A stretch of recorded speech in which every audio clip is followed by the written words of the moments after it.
kita ketahui bersama bahwa lajunya perkembangan ilmu pengetahuan dan teknologi saat ini telah memberikan dampak yang sangat besar terhadap kemajuan pembangunan ekonomi suatu bangsa. Namun,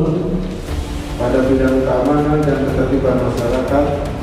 kemajuan ilmu teknologi ini juga telah dijadikan sebagai sarana untuk mempermudah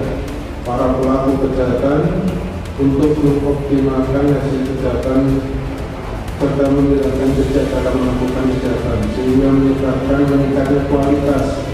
beberapa jenis kejahatan konvensional dan menguntungkan jenis kejahatan baru dengan modus operandinya menggunakan pengetahuan khusus serta teknologi tinggi yang dikenal sebagai kejahatan dimensi baru. Kami sangat mengapresiasi sekali Bapak Ibu, terutama tadi yang disampaikan Bapak Kapolda, dan kami berharap kegiatan-kegiatan seperti ini tidak hanya kali ini aja.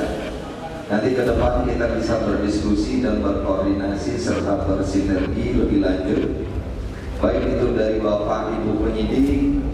dengan industri jasa keuangan,